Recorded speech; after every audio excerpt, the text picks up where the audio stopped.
I have attended a new student dialogue titled Rape, It's Never Funny and It's Never Okay.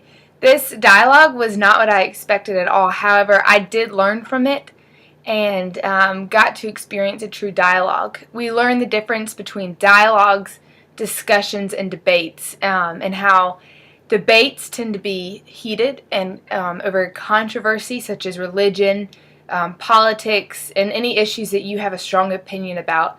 Discussion is more of someone leading the topic, more abstract topics, and then dialogue is more of many voices coming together and just discussing an issue and learning from one another. Dialogues are supposed to keep an open mind, and you're supposed to learn from it and respectfully disagree if you do not agree with something, and just learn from others' experiences.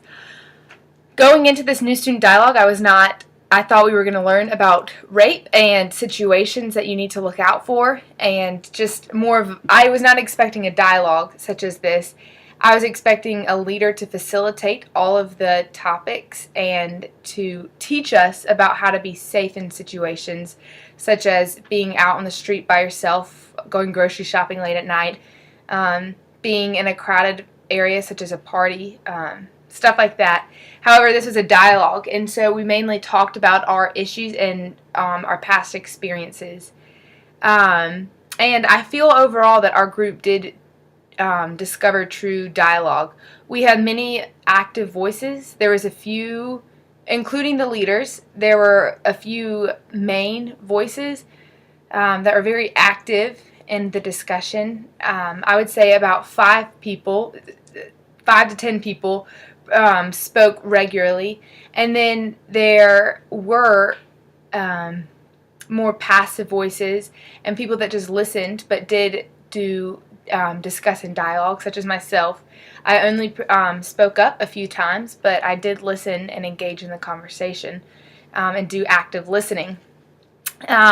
We learned about how body language was important for true dialogue, how nodding your head, not being slouched, not rolling your eyes, just many different body languages, how that's nonverbal body language and how that very much helps or hinders true dialogue. If you are rude in your body language, then that causes bad dialogue.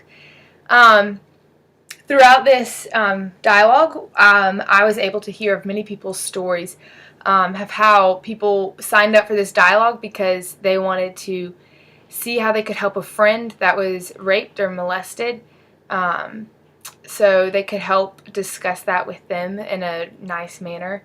To others who were sexualized, anyway, like treated disrespectfully because of like being a girl or something.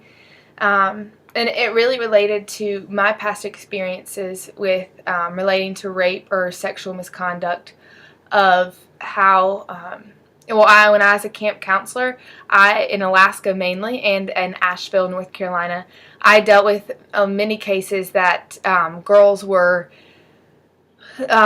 sexually mistreated or molested or even raped, and so I was having to deal with situations such as that, and I was able to relate to this dialogue because I came into contact with firsthand with people who have gone through this awful experience, and how there is a rape culture that we learned in this dialogue, and this rape culture is just like people joking about with ugly words that I don't want to repeat, and just joking about this issue and making people not want to come forward and admit to this awful crime that they were a victim of. Another reason that we learned that people do not come forward, it's not a black and white issue of like wrong and right, is that many family members mistreat in like a rape fashion other family members, and those people who are victims are not going to rat out their fathers or other cousins or uncles or anything else that people were raped by, because it would tear up a family and that person would most likely serve jail time. And so I was just able to learn that rape culture is a real thing, and um, it is a thing that people need to be very careful of, because we never know what someone goes through. Our instructor was sexually assaulted, and I would never guess that. You never know what someone goes through on the outside, but after going through this dialogue, I was able to see that you have to be careful with everything that you say. You can't joke about things because you never know what someone's past experience is. And after this dialogue and hearing what other individuals, other classmates that I go to school with have gone through or have been a part of, it was eye-opening to see their past history and how I and others should never joke about it, because it's never a funny matter, and you never know what someone else has gone through.